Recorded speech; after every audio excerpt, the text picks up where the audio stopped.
जननी AI की कहानी।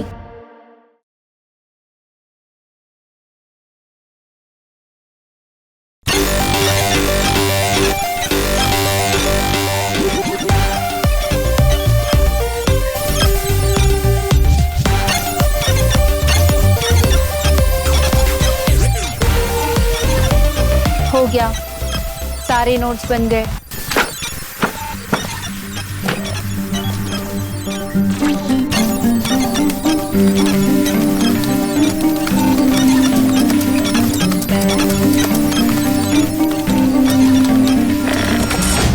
ये भी हो गया, अब क्या करूं? तारा ने कहा था ये सारे काम हो जाए फिर मुझसे पूछना, मैं बताऊंगी आगे क्या करना है।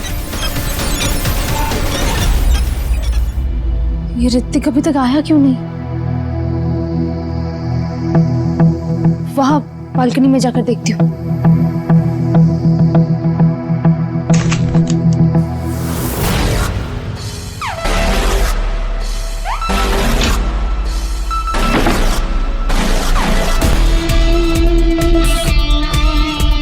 कभी टाइम पे नहीं आते।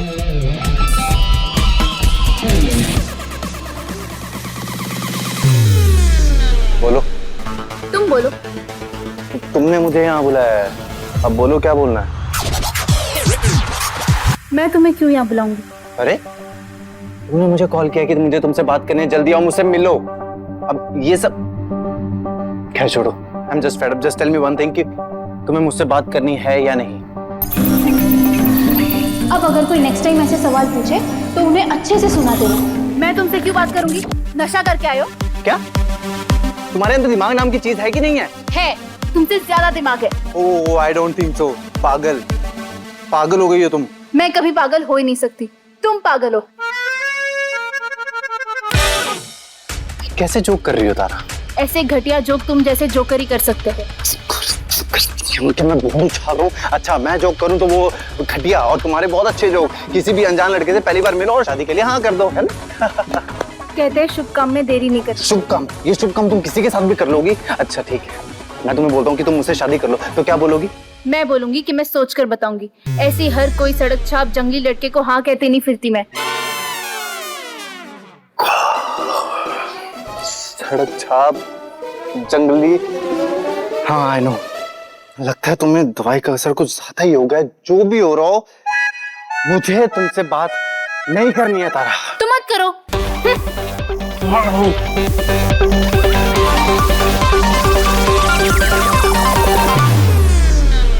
ये तारा कैसी बहकी बहकी बातें कर रही है, मन करता है एक लगा। ऋतिक, हाँ, क्यों आ रही हो मेरे पास माफी मांगने? ऋतिक क्या है? कहाँ जा रहे हो तुम? मुझे तुमसे बात करनी है, तुम्हें समझाना है। तुम्हारे यहाँ कोई RTV का प्रैंक शो चल रहा है क्या? मुझे बकरा बना रहे हो? लो मैं बन गया बकरा। मैं बन गया बकरा। अब तुम्हारे कैमरामैन का है, आ जाओ गाइस प्लीज कम। क्या बोल रहे हो? मैं कोई बकरा नहीं बना रही हूँ, ना यहाँ कोई टीवी शो चल रहा है। मुझे तुम्हें एक्सप्लेन करना है, तुम्हें समझाना है कि तुमने जो सुना ऐसा कुछ नहीं है। मैंने वही सुना जो तुमने कहा, मैं बहरा नहीं हूँ। ऋतिक आई नो तुम्हें बहुत अजीब लग रहा होगा, तुम बहुत कंफ्यूज हो गए हो, है ना? मेरे अजीब लगने से, मेरे कंफ्यूज होने से जो तुमने किया वो एक्सप्लेन नहीं हो जाएगा। ऋतिक मेरी एक बार बात सुनो। Goodbye. Good bye.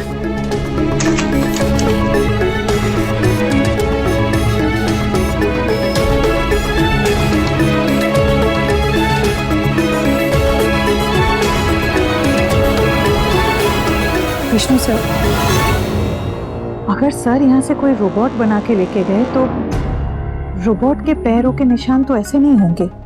सही बोली। रोबोट के पैर तो धातु के होते हैं, पर ये तो किसी इंसान के जूते के निशान हैं।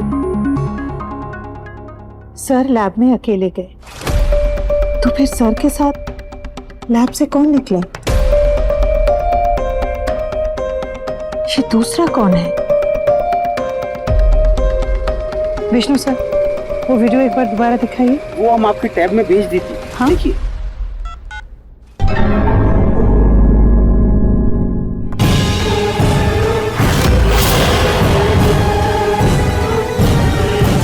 सर इस लैब में आखिर बना क्या रहे हैं?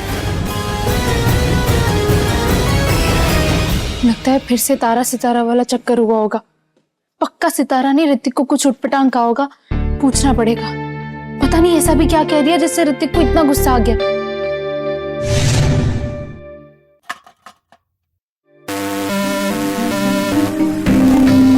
ये सितारा ऐसे पूरे घर में क्यों घूम रही है?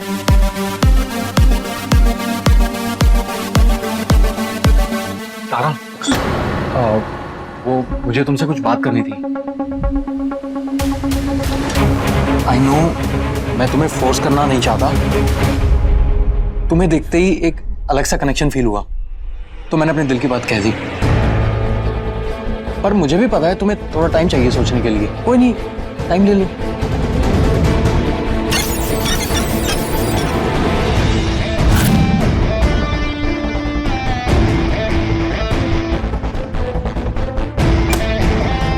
ये क्या कर रही है? पकड़ी गई तो हम दोनों मरेंगे।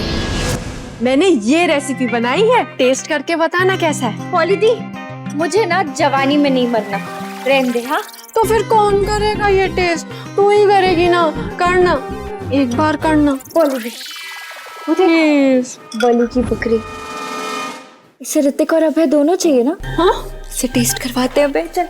अभय बिंदी, तूने बल्ब ठीक किया? हो गया। अच्छा अच्छा, तुझे रिवॉर्ड देती हूँ।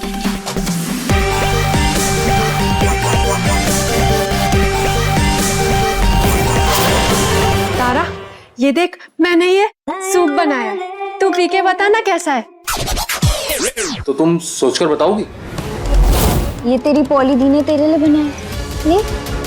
ओह नो, ये मौली दी सितारा को कुछ खिलाना चाहती है। अगर सितारा ने खा लिया तो पता नहीं उसका मशीनी शरीर कैसा रिएक्ट करेगा। नहीं नहीं नहीं नहीं नहीं नहीं नहीं मतलब तुम्हें सोचने के लिए टाइम नहीं चाहिए तो शादी में आगे बढ़े? नहीं नहीं, मैं ये नहीं खा सकती, मेरी सेहत के लिए सही नहीं। Yes yes. तो ये तुम्हारी हाँ है? हाँ क्या? तो मैं आगे बढ़ूं? हाँ हाँ आगे बढ़ो। Thank you so much Tara, thank you.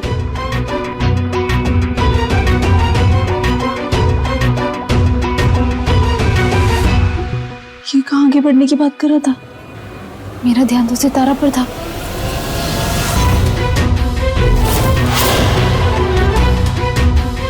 कैसा लगा?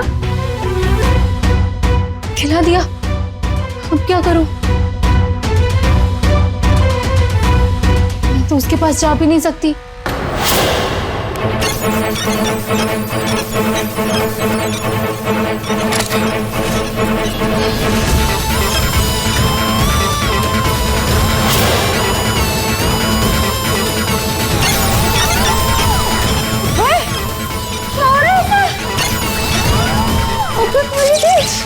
क्या मिलाया था इसमें तूने?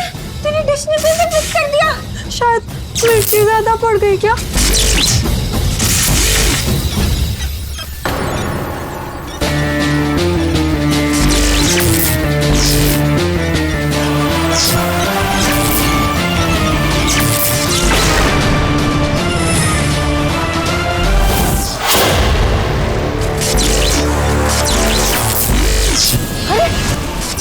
तुम लोगों ने इसके साथ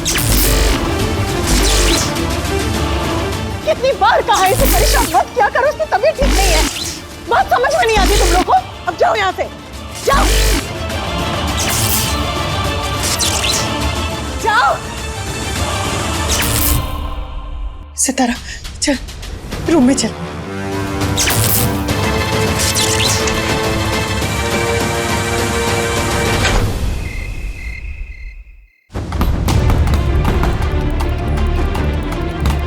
ऋतिक, इतना हाइपर मत हो। प्यार, मोहब्बत, रिश्ते, इन सब में सब्र रखना पड़ता है। दो अलग अलग लोगों के करीब आने में, उन्हें एक दूसरे को समझने समझाने में वक्त लगता है। पहले एक दूसरे की कमियां समझो, खूबियां समझो। ऋतिक, एक दूसरे के प्लस माइनस पॉइंट्स एक्सेप्ट करने पड़ते हैं। हमें सारी बातें ना किताबों में ही अच्छी लगती है। असल जिंदगी में ना बहुत अजीब होता है ये सब कुछ। कभी कभी आपको लगता है कि आपके साथ बहुत अच्छा चल रहा है, अगले पल ऐसा लगता कि ये सब क्या हो रहा है आपके साथ। मुझे कभी कभी लगता है कि मैं एक तारा के साथ नहीं, दो तारा के साथ हूँ, लाइक ड्यूअल पर्सनैलिटी। उनमें से किस तारा को समझाऊं, किस तारा को समझूं, कुछ समझ नहीं आ रहा है। मुझे उसको समझाने की जरूरत नहीं है, उसे समझना है। ध्यान रख अपना।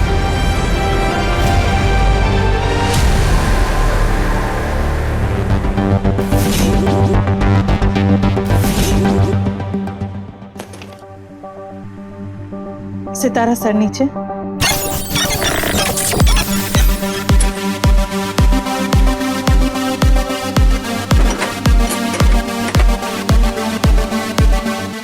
माँ, ये ठीक तो हो जाएगा ना? हाँ, तो टेंशन मत ले। ये तो अच्छी बात है कि इसके अंदर ज्यादा खाना नहीं गया, इसलिए ज्यादा प्रॉब्लम नहीं है। मैंने कुछ चिप्स चेंज कर दी, अब ठीक हो जाएगा। तो एक काम कर, तू लास्ट कोड डाल के एंटर बटन दबा।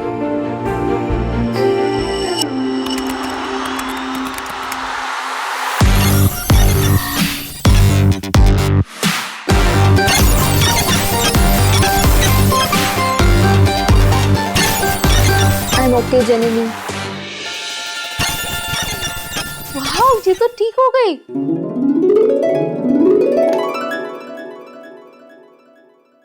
अच्छा बेटू, मैंने अभय को यहाँ से जाते हुए देखा, क्यों आया था वो?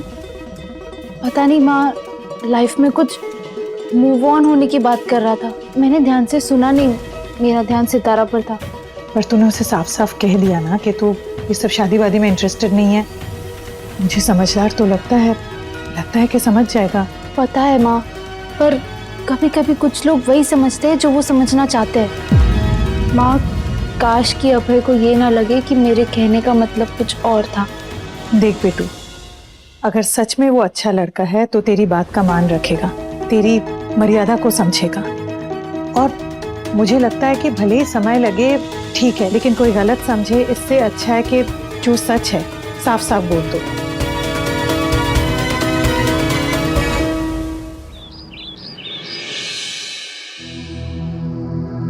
ऋतिक, अच्छा हुआ तुम आ गए। मैं तुमसे ही बात करने आने वाली थी। वो जो बधाई हो समधन। बधाई हो ईरा समधन।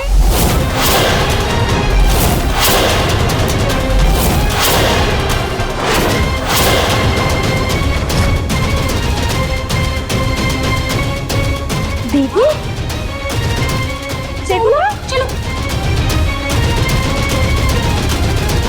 ये सब क्या है मालूदी? अरे भाई, खुशखबरी है, खुशखबरी।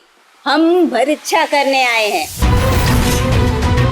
अभय ने बताया कि उसकी और तारा की बात हो गई है। दोनों ने सोचा है कि आगे बढ़ते हैं, तो सगाई तो कर ही लेते हैं। क्या सगाई? हाँ। अभय, मैंने तुमसे कब? मालूदी, अब ये बहुत ज्यादा हो रहा है। पहले तो मैं इसे बच्चों का मजाक समझ रही थी, और अब आप भी इसमें शामिल हो गई। ये बरीच्छा, ये ठार, ये बच्ची है। अभय भी नादान है, लेकिन आप तो समझदार हैं। आपको तो पता है ना, ये सब ऐसी चीजें एक तरफा नहीं होती। ईरा, कुछ भी एक तरफा नहीं है।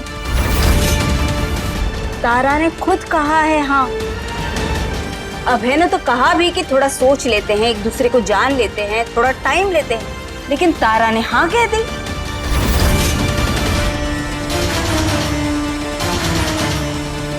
मैंने तुमसे पूछा था ना तो शादी में आगे बढ़े, और तुमने हाँ कहा था, तो मैंने अपने दिल की बात कह दी।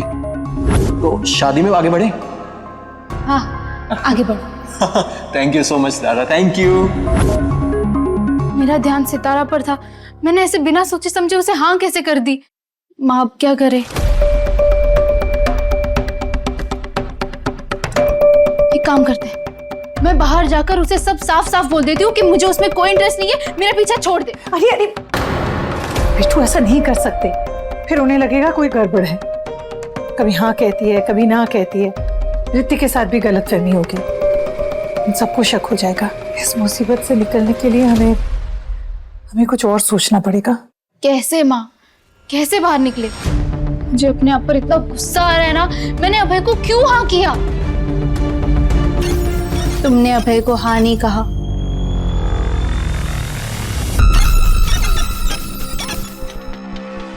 मैंने हाँ किया, नहीं तुमने नहीं कहा। सितारा, तू ऐसे कैसे कह सकती है? क्योंकि वो अभय है ही नहीं।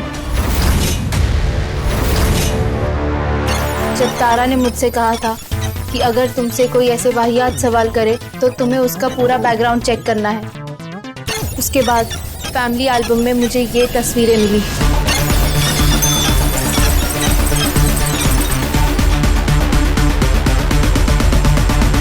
और इन तस्वीरों की मदद से मुझे असली और नकली अभय के बारे में पता चला।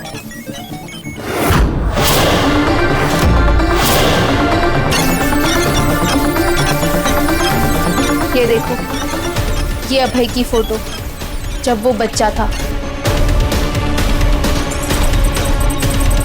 उस हिसाब से अभय अभी ऐसा दिखना चाहिए।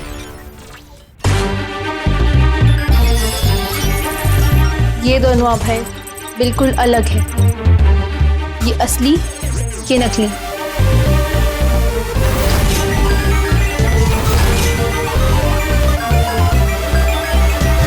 तो क्या ये अभय कोई बहरूपिया है? फिर वो अपने आपको अभय क्यों बता रहा है?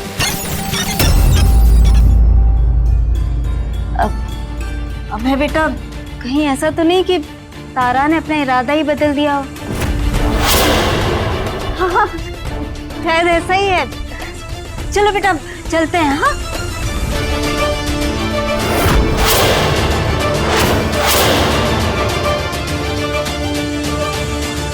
करेक्ट, उसने अपना इरादा बदल लिया है।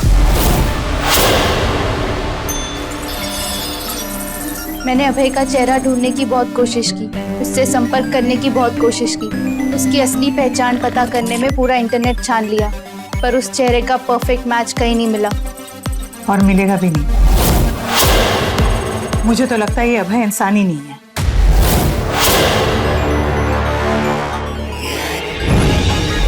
देखिए, वो अपने सीक्रेट चैम्बर में दिन रात बंद रहती, एकदम अकेली। वो कोई बहुत डरावना काम कर रही होती।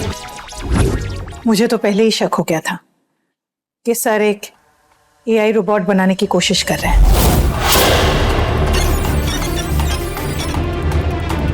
क्या हो सकता है कि बना लिया है?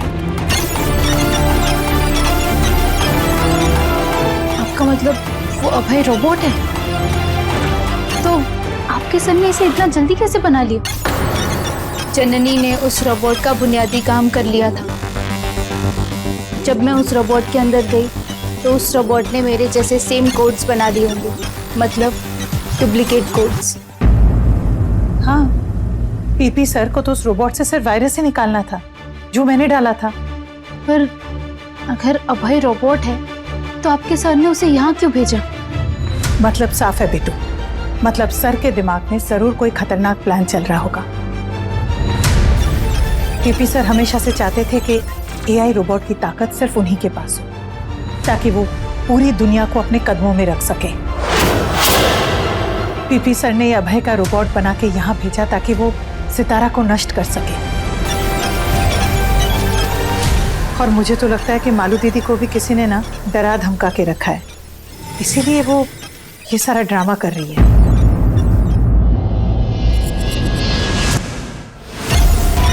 जननी ने कहा है अभय को स्कैन करो, पता करो वो रोबोट है या नहीं। अपने पसंदीदा शो के फुल एपिसोड देखने के लिए अभी डाउनलोड करें दंगल प्ले ऐप।